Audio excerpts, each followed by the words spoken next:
Tips with Tony. Tips with Tony. All about nutrition from your favorite dietitian.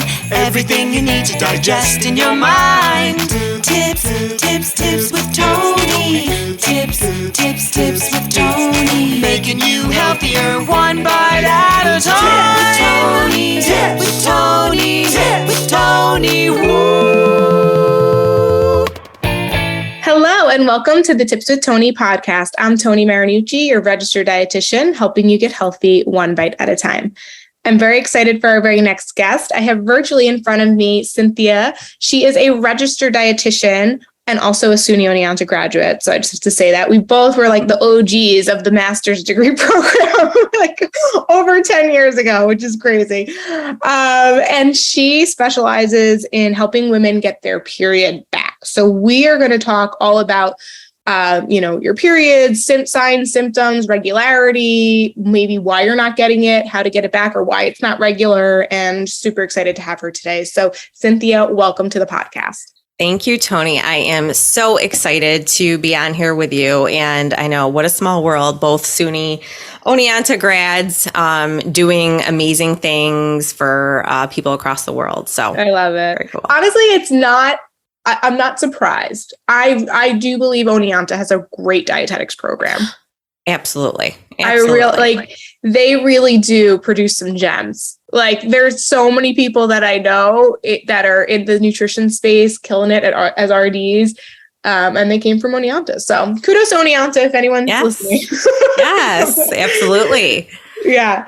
So anyways, I would love for you to introduce yourself to the listeners by sharing who you are, what you do, and more importantly, why you do what you do. All right. So as Tony said, I'm a registered dietitian. I have I'm just calling it over 10 years of experience because we'll just lose count after 10 years. When I get to the 20-year mark, I'll say over 20 years. Yeah. So I right now, and I think this will be a lifelong thing because I am wholeheartly passionate about what I do, but I help women that have lost their menstrual cycles due to over-exercising and under-eating. And this is a term called hypothalamic, or sometimes you can say that word differently, but hypothalamic amenorrhea. And just for the sake of the big mouth of saying that word, we're just going to call it HA. So I help women heal from HA, whether or not they've been officially diagnosed by their doctors. There's a big, if you want to say, knowledge deficit in the medical community regarding this particular thing that's happening with women.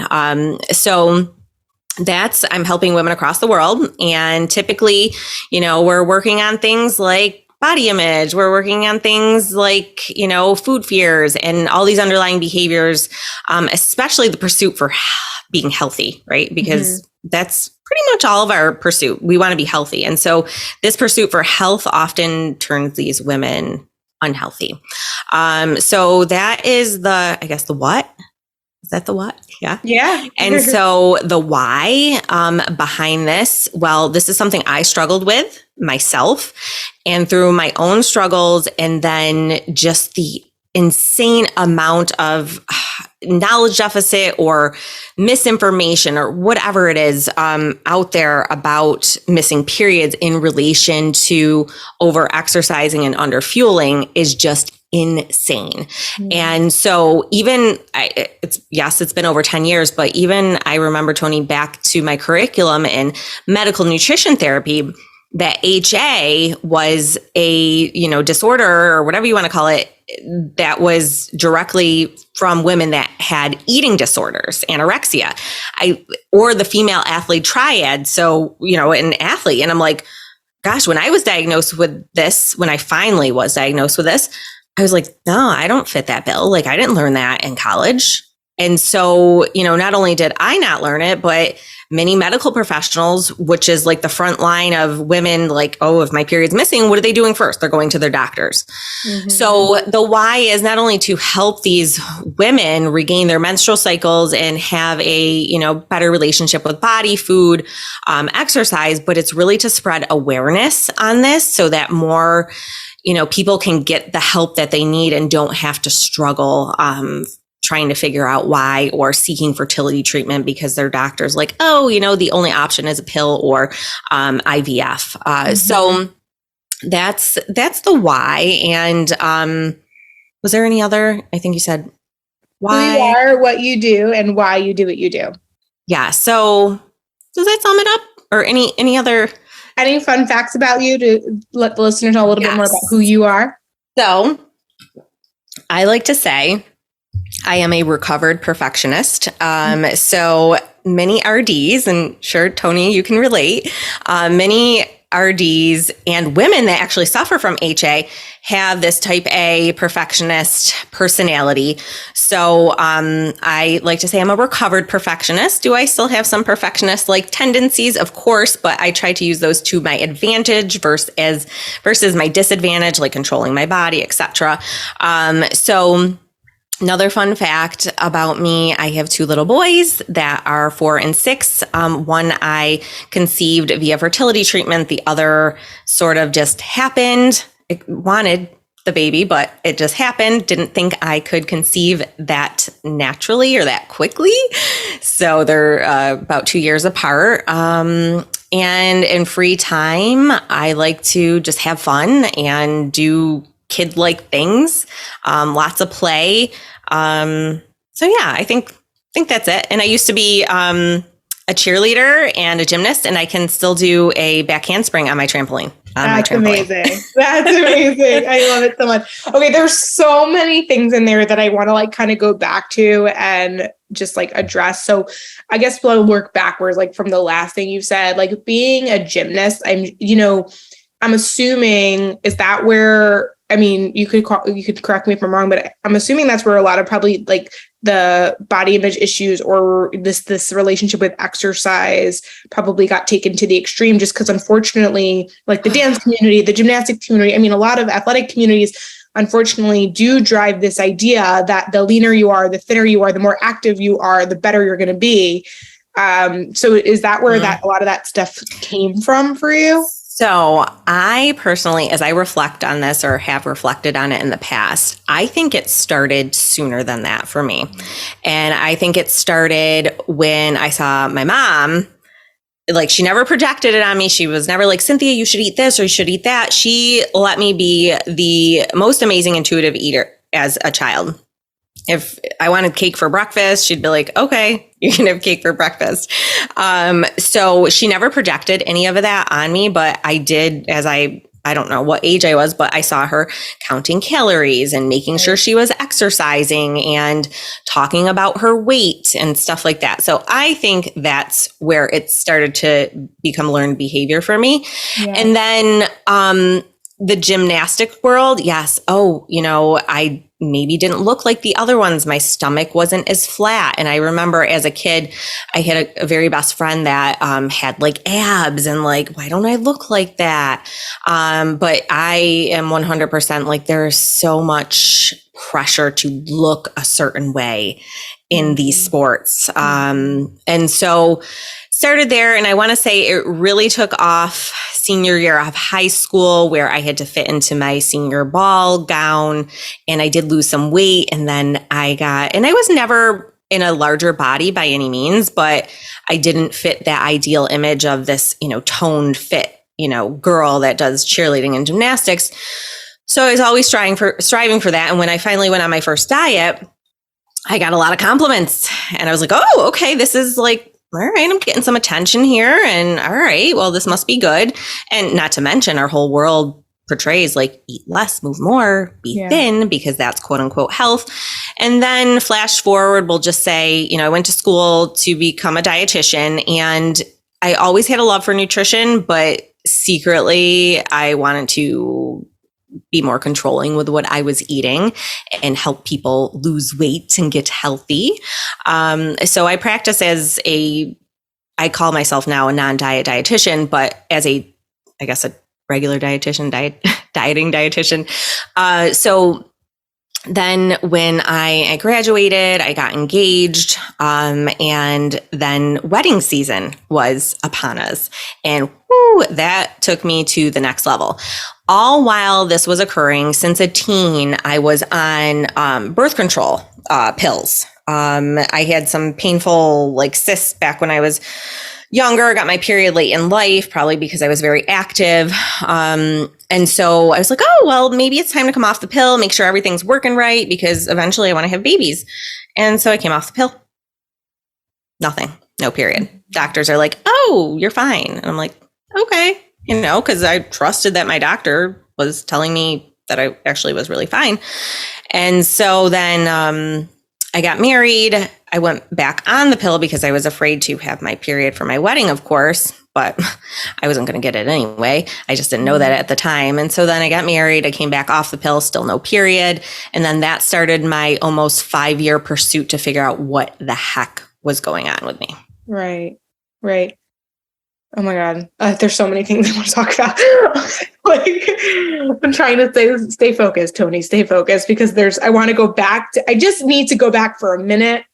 I need people to understand that when you are raising a child, it's monkey see, monkey do. You can tell them, you can raise them you can try to teach them to be an intuitive eater, but if they don't see you doing that, I'm sorry, but you're wasting your breath. So really your responsibility, if you truly want to break the paradigm, break the shift, basically the trend or like the generational curse per se of disordered body image and disordered eating and all this stuff, like you literally need to heal yourself. That is literally the only way in which that is possible. So I'm really sorry if that hurts you guys to hear, because I know that any mother listening or parent listening is, trying their absolute best, and parenting is really hard. And I know you're trying so hard because you know how much maybe when your mom talked about your weight, it bothered you. And so now you're not commenting on your child's weight. You're not commenting on what they eat. So you think you're doing better, and you are. However, it's still not enough. And I hate to even say that phrase, it's not enough, because I know people struggle with that in so many other areas in their life. But the reality is if you truly want to just to break that generational pass down, it is up to you to be the change. And then they're going to see that. So I just didn't want to pass over that, because I think that's so important, Tony. An important thing to kind of drive home. It is. And then there's so many other things. Okay, so now clarifying questions. The birth control that you were on, were you getting your period when you were on the birth control and then just off that week, or were you just still was the birth control just like you weren't getting your period at all, and then you got off that and you still weren't getting your period at all? So I was getting my period on birth control, but here's the thing: a period on birth control is not a real period. It is a synthetically induced period. You are taking outside hormones, whether it's per pill, what is not IUI, what's that thing? Yeah. So that, as long as, copper IUDs, they don't have hormones in them, but pretty much any hormones that you're putting in your body, however your body is reacting to it, is from that. It's not kickstarting anything. It's not a real period. It's more so a withdrawal bleed, because you're taking these hormones for X amount of days and then you stop them and then the bleed comes. However, there are more severe forms of HA in which you won't get a period on birth control. And that's like way major red flag. Right. So knowing that, if this is something you're suffering with and your doctor's like, oh, just go back on the pill, it'll kickstart things, or let's do the progesterone challenge, Provera challenge. Maybe that'll kickstart things. We got to shed your lining. First of all, if you're suffering from HA truly, you have no uterine lining to shed. If you don't get a bleed with the progesterone, that is kind of noting that your level of HA is a little bit more severe. However, I like to say you still got to take the same steps, severe or not. You still got to eat enough and rest enough. So, the pill it's used too freely. It does have it serves its purpose in some areas of gynecology, which I'm not going to get into because I'm not an expert in. Right. But as far as HA goes, you're just masking the problem. Right. Exactly. And that's the case with so many, and I've spoke about this before in regards to like other medications for whether it's like high blood pressure, even like pre-diabetes, high cholesterol, like you are sometimes the pill really is appropriate, especially if you're not changing your lifestyle, because then the side effects can be worse if you don't make those lifestyle changes and choose to not take medication. Well, then that's a problem. But at the end of the day, the symptoms mean that we need to get to the root cause. It doesn't mean that we mask it with a pill. Like, you still got to, whether you choose, need the medication, don't need the medication, whatever, at the end of the day, you still have to make those lifestyle changes. So someone who's over exercising and under eating, there's something so much deeper there. Like, the root is so much deeper there that we're not here to talk about whether you should or should not take your birth control. We're here to talk about like why that is so damaging for your mental and physical health. And that's really what we need to get to the root about, is that's what we really need to heal. Because I love everything.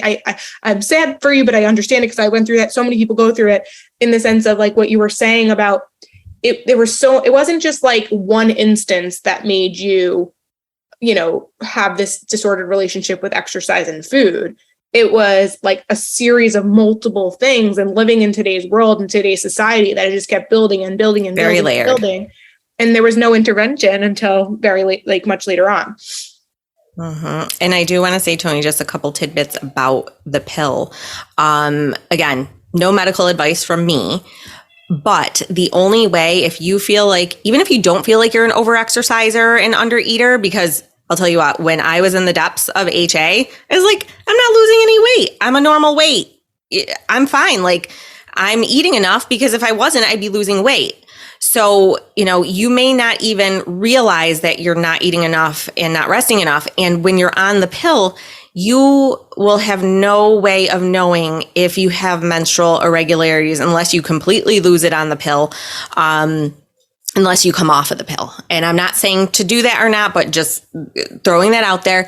Also, too, your doctor, maybe you haven't had a period and your doctor said, go on the pill because it's going to protect your bones. So recent research shows that if you are under eating still while you're on the pill, that is doing nothing for your bone health. Right. You need that real estrogen that is coming from your body, not the outside sources that you're taking via pill or shot or whatever.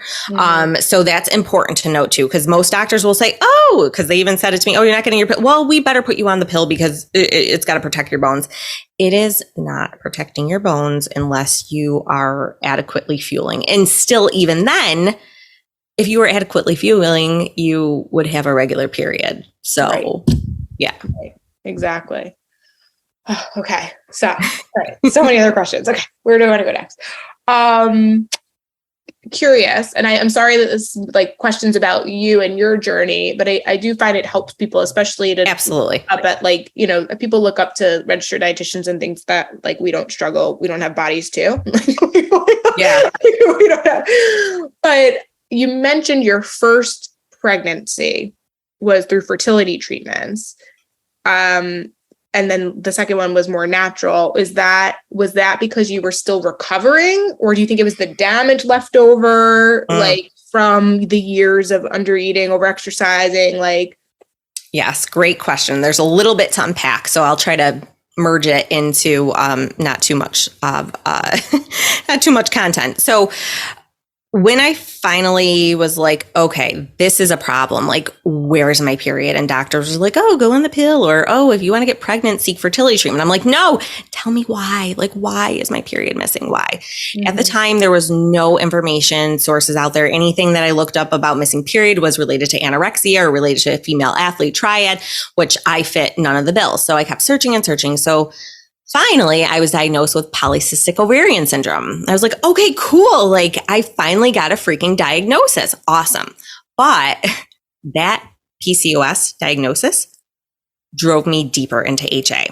And that is because many years ago, and it's starting to shift some, at least most dietitians that I see practicing in this avenue, that it's no longer like, oh my gosh, you have PCOS, so you're going to get diabetes, you're going to get heart disease, you're going to get all the things. And so at the time I was like, oh my gosh, like now I got to be like super healthy, like not just like borderline, like, registered dietitian healthy. Like I kicked it up a whole notch where I was restricting more carbohydrates because that's usually when a lot of people, I'll get messages. I was just diagnosed with PCOS. Like, how do I go on a low carb diet? I'm like, wait, what? No, totally. But that is the belief system that I've heard things about being gluten-free if you have PCOS. I've heard so many like just misconceptions, dairy-free, gluten-free, carb-free, just, it's there's a lot of misinformation out there. And if this particular person does in fact have HA, just like myself, they're going to go deeper into that stuff. Right. So finally got some answers, so I thought. And so then I went on this pursuit of being super healthy, which drove me deeper. And then finally I was like, okay, well, I'm still not getting a period. Like, people with PCOS will get random periods and random ovulations. I'm like, okay, still no period. And so this was over the course of about a 5-year time period where I was trying to figure out what the heck was going on with me. And so then I finally got to a place where I'm like, this is it. Like, what is going on with me? And so my OBGYN was like, well, we could refer you to a reproductive endocrinologist. I'm like, okay, great. Like, instead of just giving me the wishy-washy, like, oh, why don't you go do fertility treatment? And at the time I actually did seek a fertility specialist, but I'm like, I'm not even ready to have babies. Like, I don't even want babies yet. That was going to be my actual next question. So let's keep going. But I do want to come back to that because not everybody listening probably does want to, or not everybody totally want their period. And want a baby. Want their period. We can talk about that too. Yes, that too. Yes. Jot these things down so we don't forget. Yeah. So I wasn't ready to have babies, but I'm like, okay, well, if the only option is the pill and fertility, well, maybe they have answers for me. Nope. They're just like, okay, we'll try this, we'll try that to get you pregnant. And I'm like, can't you just tell me why my period's missing? So anyway, so that was a bust. And I'm like, no, I'm not ready to have babies. This doesn't seem right. And so then finally my OB was like, okay, let me refer you to a reproductive endocrinologist. I'm like, okay, great. Figuring I was just going to get beat around the bush again. And he's like, he goes, after I explained, what I was doing and stuff, he goes, oh, you have a hypothalamic amenorrhea. I was like, no, what? No, I don't. So then there was denial that set in, Tony. And I was like, no, I learned in college that it's this, this, and this. And I'm just doing the normal stuff. I'm exercising every day, like they say, or, exercising every day, like it's normal. But it was, my rest days were a jog, and I'm eating healthy. I'm a registered dietitian. And the whole world tells you to eat healthy. So I'm like, no, I don't have a problem. And so as time went on, I started to do more research. I found a Facebook group, support group, and I'm like, oh my God, there's other women going through this. Holy moly. So after 5 years, I think I was pushing 30. And of course, another thing is like, oh, you got to have babies before you're, no, there's no time frame on babies. You have them when you want them, if you want them. Mm-hmm. And so, but my biological clock was ticking according to my head. And so I'm like, well, as soon as I figured out I needed to eat more and rest more, I started doing so. But I'm like, what if this doesn't work? Like, what if I don't get a period? What if I can't conceive? So that's when I was like, I said to, I was on another podcast, and she's really, really great. Lisa Hendrickson Jack. She is the menstrual cycle guru. And she's like, Cynthia, you didn't get impatient. You didn't get, you were trying to figure this out for such a long time. Like, give yourself more credit. Because part of me was like, am I taking the easy way out? And so I started my recovery journey, during maybe a little bit before I started fertility treatments, but I wasn't fully recovered by any means in that short amount of time. So a couple rounds I did, fertility treatment, they didn't even work because my body wasn't ready. Yeah. And so finally, when I was like, I gave it all up, was eating all the foods, I've gained weight, even though in the back of my head, I'm like, well, I'm already a normal weight. I shouldn't need to gain any more weight. And just a side note, it's not up to you. It's up to your body, what it needs to do to run at an optimal place. So I think it was the third round. And I finally was like, I let go. I started taking better care of myself, self-care, started, more yoga, meditation, just a lot of inner work. And so that's when it happened. And I was scared at first because I'm like, oh my gosh, is this for real? Because I've waited so long. I thought I was never going to be able to conceive. So it was a little bit of, starting recovery, then really going all in with recovery while pursuing fertility treatment. Because at the time, Tony, there was right now, I feel like there's a good amount of information out there, resources to be like, no, if you eat more and you rest more, you are going to get your period back. So there was no, knowledge out there that made me feel comfortable enough to gain the weight that I might needed to gain and do the things that I never have done in my life, and the relationship, changing the relationship with my food, body, exercise. So that was difficult. Now, could I say if there was more information, I would have found different? I don't know.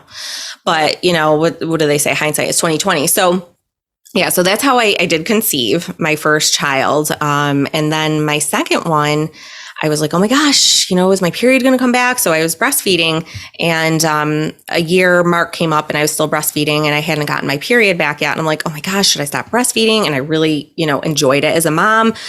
And I was like, no, let nature take its course. And I, ended up getting my cycle back while nursing around 13 months postpartum. And then I was like, okay, I want more kids, but not anytime soon. And then I think it was 15 or 16 months postpartum, I ended up pregnant on my third cycle. And I'm like, whoa, is this for real? Like, it can be this easy? Yeah. Wow. Oh my God, I love that story so much. That's so great. Well, congratulations on your kids. That's really awesome. Thank you. Yeah. And I'm grateful that I was able to see both sides of the struggle and then the ease of it. It definitely gave me a newfound appreciation with everything. Definitely. Okay. So one thing you were talking about, because I think there is the reason why people exercise more and eat less is because they're afraid of gaining weight. So can you talk about is it a direct correlation of because of, even though it's not anorexia per se, is it because of a low body fat percentage that the period's not coming? Is it the stress hormones that you're putting your body in? And how does weight play a role in this? Does it, meaning can anybody at any body fat percentage struggle with HA? And is the solution always putting on weight, or is that not true? I think we need to speak to that, because I think that's the fear of recovery, is recovery equals weight gain. Mm-hmm. Yeah. Well, I would tell you 10 out of 10 clients of mine, before they sign on with me, and work with me, that's their main fear, weight gain. Yeah. Especially if they've been in a larger body before, going back to that place. So here's the thing. There's women out there that don't lose their periods, even with a super low body fat percentage, even with all the exercise in the world. And that basically comes down to genetics. There's no other rhyme or reason other than genetics. So some strong survival genes, because what is happening is that your stress hormones are through the roof, which decreases your sex hormone. So think of it like if you were in the wild and I don't know, you were a cave woman, whatever, and you hadn't had any food for a long time. You're constantly running from tigers and bears. Your body biologically is going to be like, this is not safe to produce offspring. And, we are on this earth to procreate. And again, I just want to side note, we'll come back to, and I'm going to jot it down, but other health reasons why you should have a period, not just that was going to be my next question. Anyway. Okay, cool. Yeah, for sure. So, because that's really important. There's so many things. I mean, I understand the period is beautiful. Once you learn how to navigate it, it's a great thing. But at the same time, I wouldn't wish it on anybody. I think men, I would wish it on some men just for a day so they can understand what we go through on a monthly basis. Yeah. And more so, not even the bleeding itself, but the the hormonal shifts and the mood changes and the backaches and the fatigue and the irritable the bitterness and the anxiety and just there's just so much. Yes, there is. It's so not pleasant. So it's like, it's funny because we're talking about helping people to like get that back. Yes. But we know that there's deeper reasons for it. Yeah, so we'll talk about that and in a minute. Let's finish your thought and then we'll go back.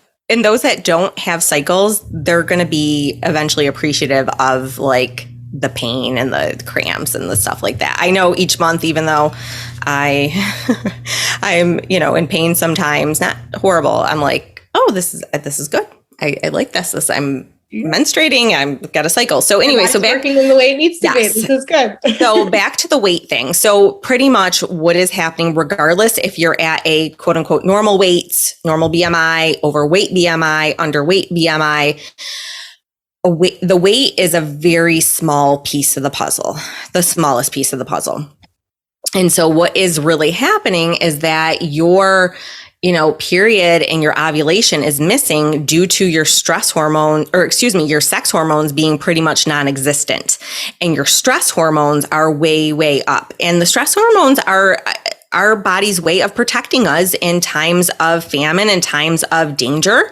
And you might say, well, I'm not in danger. I'm not in famine. Well, it's not really up to you to decide if you're doing too much exercise or not eating enough. It's up to your body to decide. And if you don't have a cycle, clearly your body is telling you something. So what is, pretty much happening, it all comes down to the hypothalamus and hormones, stress hormones and sex hormones. And the weight, like for me, I was close to being an overweight BMI, which to me, BMI is that's another topic. Right.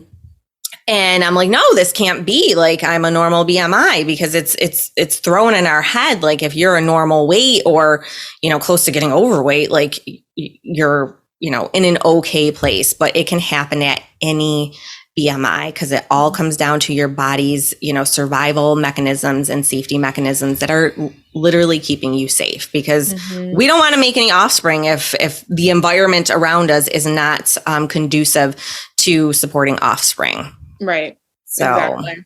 Okay. Thank you for clarifying that. And now, all right. So let's get into, because we're talking about offspring, but like, what if you're like, I don't even want to, maybe I'm not ready to have kids. Like, I don't, not bleeding every month is actually nice. Like, why would somebody want to have their period? Why would a woman want to have their period? Even if like getting pregnant is on the table? Of course. And I know sometimes it is quite convenient, especially if you're an endurance athlete or someone that maybe is training for the Olympics or whatever.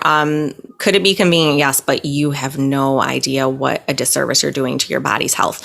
So aside from fertility, right? That's fine if you don't want to have babies or you don't want them yet. There's way bigger issues. So one is heart health. Okay, so lack of estrogen, now studies are finding that the lack of estrogen, plays a role in heart health, and that you'll find a lot of my clients are like, oh my God, why do I have high cholesterol? Well, it's because your hormones and cholesterol being a hormone, and, there's more to it. I'm not going to get too sciencey, but women are suffering from heart disease way earlier on in life or way later on in life. I was actually talking to a friend of mine who is in the medical field, and he's like, I was wondering this, like very, elderly lady just appeared to be healthy her whole life, thin, all the things, like was suffering from heart disease. And so I explained, the relationship with estrogen, and he's like, wow, so estrogen plays a role in not only your heart health, but also your bone health. So if you are an athlete and you want to make it past, I don't know, whatever age being an athlete, like your bones will likely eventually fail you if there is not enough estrogen circulating in your blood. So heart health is another thing. Also, cognitive issues, not only like the brain fog, maybe the lack of concentration, the anxiety that is happening kind of in real time, but future, there also studies are showing that, early onset Alzheimer's, other cognitive disorders. So those are like the three biggies. And above all else, like why, why risk your life in the name of quote unquote health? Right. For what? Because we're afraid of weight gain. And of course, it's much bigger than that. As you know, Tony, like I can't just say, oh, eat more, rest more, and don't worry about weight gain. It's not that simple because all these beliefs have been built in us for years and years and years. But, thinking about, do you want to like live your life the way you're living it? Because I haven't met one person out there that is suffering from HA that doesn't have a bad relationship with food, isn't always worried about what they're eating or what their body looks like or how guilty they feel if they don't get a workout in. And so, it's also about living. Yeah. And I know for me, when I was struggling with it, I was not living. And I look back at my wedding, like my biggest concern was like what I was going to look like on the day of my wedding. So, yeah. So those are the biggies. Little tidbits, frequent urination is likely happening if you have a lack of estrogen. You're really cold most of the time, anxious, trying to think of other things. Those are the biggies. I got to take a sip of water. Yeah, go for it. Yeah. So, okay. This is so helpful. All right. Let's talk about practicality of implementation. Like if you could give people, because I know we said like the broader things, eat more, rest more, exercise less. What would you say are like maybe a little bit more specific things that someone can do to take action if they are trying to actively get their period back? If you could tell them like maybe the first 3 things that they could either, is it a certain type of food? Is it a certain type of meditation or sleep regimen or rest or whatever it is? Like if you can give like a little bit more specifics, I like to always give people with takeaways of something that they can implement with something that they can do today. Absolutely. And before I get into that, I just wanted to say one other biggie is digestion issues. Oh, yeah. I'm sure. Yeah. So pretty much long story short, if your body's in survival mode, you don't need digestion to survive, even though like, what sense does that make? But it's really a non-essential thing in our bodies because it's going to the brain, the heart, the lungs. So digestion is severely impacted. And that's where women sometimes first find there's a problem. Then they treat the digestion by elimination diets, low FODMAP, all the things. And then they drive themselves deeper in HA. So that's another biggie. So back to takeaways, right? So yes, easier said than done, eating more, resting more. So as far as exercise goes, even if you don't feel like you are exercising much, because I was there too. I'm like, I don't exercise that much, but I was doing it every single day. Mm-hmm. And you might say, well, I only do it 3 days a week or whatever it may be. It's the intensity. So making sure your heart rate is not getting above 100 beats per minute is what happens after that prolonged time. Now, if it spikes here or there, not a huge big deal, but this is like consistent heart rate over 100. It's literally sending signals to your brain to say like, I am being chased by a bear. Right. And you might say, well, exercise makes me feel so good and it's my stress reliever. And I get that, right? But what you're not seeing on the inside of your body is how it's affecting your sex and stress hormones. Mm-hmm. So keeping that intensity low, but also being mindful of duration, frequency. So that's the rest component. Self-care, essential, doing things that are other than exercise. If exercise is your stress relief, girlfriend, like we got to find other forms of stress relief, whatever that may be. I'm a huge fan of therapy, like in making sure that, of course, your therapist isn't going to drive you deeper into your HA by saying, oh, that's silly. Your dietitian is saying that, or, lose weight or whatever. So also finding forms of self-care in whatever capacity that works for you. Then the food component.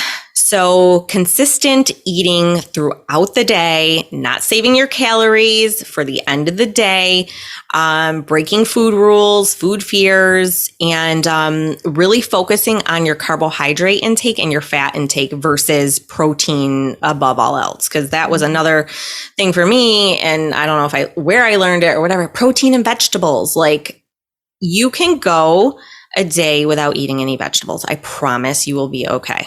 Because your body needs to recover a period is enough fuel. It's enough food.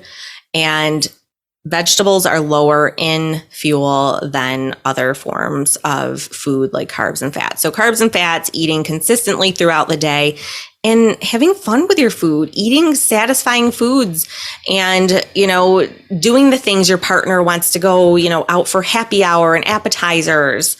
Like, life is so much more than what you look like on the outside. You are so much more than what you look like on the outside. And it's just, let's make it stop here because you're missing out on life. And again, this is easier said than done. Getting the right kind of support in eating enough, in breaking these underlying fears, because like you said, Tony, the body image, the fear of waking is very layered. It's not just like, oh, let me eat more and rest more. And, if I gain weight, big deal. No, it's much deeper than that. So those would be the takeaways. Focus on carbs and fats, eating throughout the day, consistently eating, not fasting, right? Definitely not fasting before a workout, even if it's low intense. Not just drinking coffee, eating with your coffee, and also limiting your caffeine because that can also increase some stress hormones. So limiting your caffeine to 1 cup a day as well. So those are general, I think, kind of across the board can fit all. But if you're feeling, fearful around those changes, then, it's time to get support in whatever capacity that means for you. Absolutely. Absolutely. Wow. Thank you so much for being here. This has been so helpful and so informative. I think it's one of my favorite episodes to date. I'm not just saying that. It was really, really great. Where can people find you, reach out to you, ask you questions, all the things? Absolutely. So you guys can find me on Instagram primarily. So period.nutritionist. I do a little TikToking, but if you want more like education, definitely find me on Instagram. And if you want even more content, I also have a podcast called the Period Recovery Podcast, and I'll have special guests sometimes. I'll have past clients and then some solos. And then if you guys, if this sounds like, something you're struggling with, always chat with your doctor, but also I want you to know that majority of doctors just aren't aware of this and that you know your body best. And when you do go to my Instagram, one of my pinned posts, it talks about like, signs and symptoms and like physical and stuff like that. But at the end of the day, you are your best advocate. So either advocate for yourself with your doctor, find a new doctor, or do what you need to do to be your healthiest self. Yeah, I love it. Oh my God, this is so great. Thank you so much for being here. For those of you listening, make sure you go and give Cynthia a follow. If you enjoyed this episode, take a screenshot of it, share it on your story, tag me at tips_with_Tony, tag Cynthia as well, the period nutritionist, and also send it to a friend. Thank you so much for being here. As always, this is Tony Marinucci, your registered dietitian, helping you get healthy one bite at a time.